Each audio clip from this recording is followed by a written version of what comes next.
Do you ever think about like how lucky we are to be human? Mm. Like in Buddhism, being born human is supposed to be like incredibly rare, this precious thing.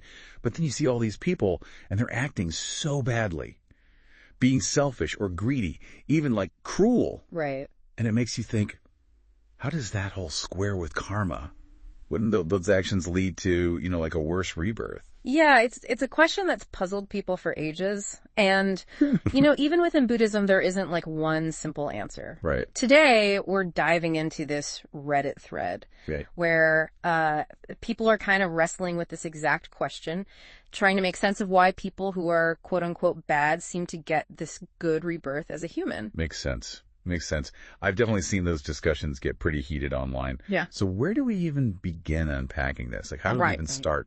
One user, 1 year, uses a really interesting analogy. Imagine you're like falling asleep on the bus or a train. Okay. Time gets all wonky, almost disappears. Yep. You wake up and it feels like no time has passed, but you've traveled miles. Yeah, I totally get that. You lose track of time Right. in that in-between state. And 1 year connects this to the Buddhist idea that our concept of time, the human concept of time, it might be totally irrelevant to the vastness of these rebirth cycles. What might feel like eons in a lower realm could be just a blink, from a broader perspective. So maybe those karmic consequences are like playing out, Mm-hmm. but on a time scale that we can't even comprehend as humans. That's one way to think about it. Yeah. It challenges us to consider like how limited our perspective might be. Totally. 1 year also points out that just being born human, it doesn't equal enlightenment. Yeah. Automatic enlightenment. That's a good point. We're all works in progress. Right? Exactly. We all have these different levels of awareness and practice. So those bad actions we see in others, they might not be signs of some awful past life, just part of being human. Stumbling, making mistakes, and hopefully learning from them. Yeah. It's like we're all fumbling around in the dark, trying to find the light switch. But some people, I guess, are just closer to finding it than others. Right, right. And even if someone's been engaging in harmful actions for a while, a long time, that doesn't mean they're permanently bad. There's always that potential for change. So maybe it's less about judging where someone's coming from. Yeah. Karmically speaking. And more about like recognizing where they are now and the potential they have for growth, That's a really insightful way to put it. And this brings us to another point from the thread. A user named Auspicious Night. Okay. They emphasize that karma isn't a simple cause and effect system. It's much more layered than that. Actions from past lives can influence our current situation. It's complicated. Okay, so someone acting out now might be dealing with like karma that ripened from actions lifetimes ago. Yeah. That definitely complicates things. Exactly. We only see this tiny snapshot of someone's journey. We can't possibly grasp the full scope of their karmic inheritance. It's like we're watching the last 5 minutes of a movie and then trying to judge the entire plot based on that. Yeah. We're missing so much context. And that missing context can be vast. And this is where the Mahayana school of Buddhism adds another layer to the discussion. They suggest that those realms of existence of the human realm, animal realm, hell realm, all of them can also be seen as psychological states. Hola. They represent different levels of awareness and how attached we are to certain thoughts, emotions. So it's not just about where we're reborn after death, but like the states of mind we experience right now. Precisely. Think about it. We're constantly shifting between different mental realms throughout the day. Yeah. 1 minute you're feeling joyful, connected. The next you're spiraling into anxiety or anger. That's so true. It's almost like we have all these different worlds within us. And just like with physical realms, we might find ourselves gravitating towards certain mental states more than others. So even though we're lucky enough to be born human, we might be spending a lot of time in mental states that feel like a lower realm. Because of our attachments and our, habitual patterns. Exactly. It's a fascinating idea to consider. And it brings up some interesting questions about how we interpret these traditional Buddhist teachings about those realms and what they really mean. Okay, I'm really intrigued now. This is making me think about the hell realms, how they're described in Buddhism. They're depicted as lasting for like incredibly long periods of time. Should we take those descriptions literally? Or could there be more to it than that? That's a great question, and one that the Mahayana perspective sheds some light on. Okay, let's dig into that a bit more. What are your thoughts? Well, before we get to the Mahayana perspective, there's another interesting comment from Auspicious Night that I think will add some context. Okay, sounds good. Let's hear it. Okay, so we were about to hear another comment from Auspicious Night. What did they have to say? Well, they pointed out that if you look at, like, the traditional Buddhist teachings on the 31 realms of existence, the human realm is actually only the 5th lowest. Wait, really? I always thought of the human realm as being pretty high up there, especially with, like how precious human rebirth is considered. Right, it's a common misconception. But it does make you realize that even achieving a human rebirth, it might not be as high up on the karmic ladder as we often think it is. Okay, that makes sense. So someone being born human, it doesn't necessarily mean that they were like a saint in their past lives. Right. Their past karma might have been like just good enough to land them in the human realm, but they still have room to grow. Precisely. And Auspicious Night goes on to say that there's no time limit on when karma ripens. The actions we see someone doing now could be the result of karma from many lifetimes ago. So even if someone is born human, they could still be working through some pretty heavy karma from their past.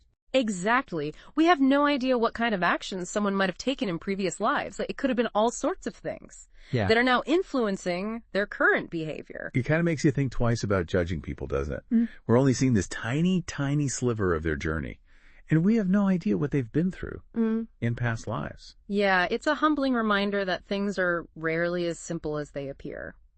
And speaking of things not being so simple, let's circle back to the idea of realms as psychological states.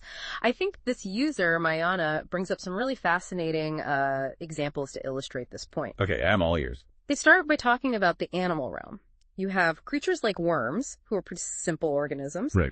And then you have chimpanzees, who display remarkable intelligence and social complexity. And that's all within the same realm. Exactly. It really highlights how even within a single realm, there can be this enormous spectrum of experience. And Mayana even points out variations within specific types of animals. Like, why are crows seemingly so much more clever than many other birds? Right. Crows can use tools, recognize faces. They can even, seem to plan for the future.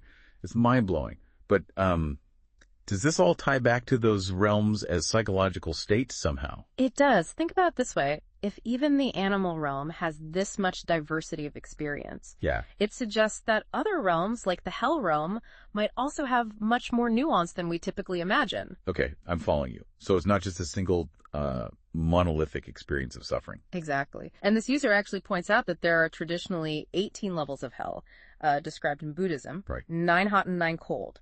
Each one is said to represent different types and degrees of anger, from intense rage to simmering resentment. Wow, 18 levels of hell. That's a lot to process. But I guess it does make sense if those realms are more like psychological maps of different states of being. Right.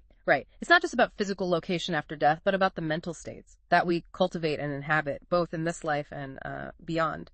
So if these realms are more like internal states, does that mean we're constantly moving between them in our minds throughout the day? This user seems to think so.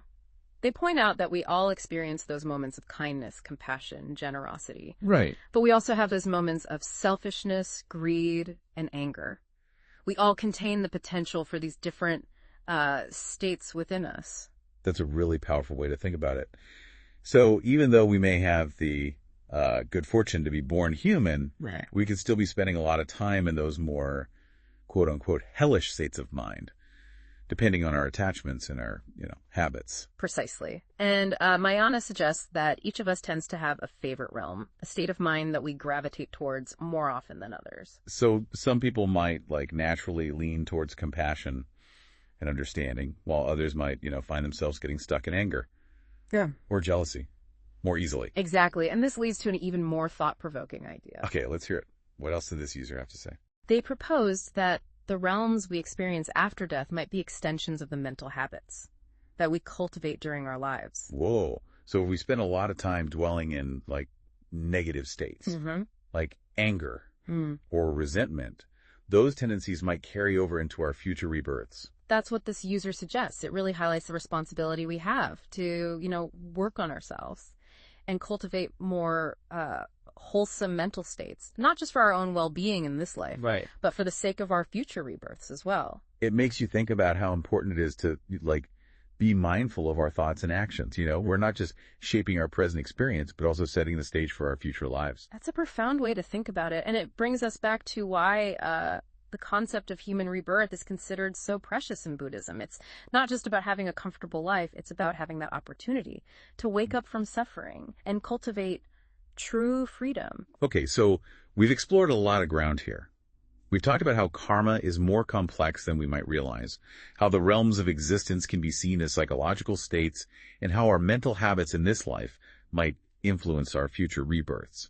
But what about those descriptions of hell realms lasting for eons? Where does that fit in? That's a great question. And the Mahayana perspective offers a really fascinating take on that as well. I'm ready for another mind-blowing insight. Lay it on me. Right, lay it on me. What does the Mahayana perspective have to say about those descriptions of hell realms lasting for eons? That's a really long time. It is a long time from our human perspective, but Mahayana suggests that we need to be careful about interpreting those ancient Buddhist teachings too. Literally. Okay. Especially when it comes to concepts like time. So maybe an eon in a hell realm doesn't actually feel like billions of years. Could it be more about the subjective experience of time, like how we perceive it? That's exactly what this user is getting at. Okay. They argue that those descriptions are more about conveying the intense subjective experience of suffering. Rather than giving us a precise timetable. That makes sense. Time can really seem to drag on when you're going through something difficult. Right. Think about how long a few hours can feel when you're stuck in a traffic jam or waiting for important news. Exactly. And this user even brings up the example of being consumed by anger. Oh, yeah. It can feel so intense and consuming. I know that feeling all too well. Almost like it's going to last forever. It's like being trapped in a mental pressure cooker. Right. Everything else fades away, and all you can feel is that burning rage.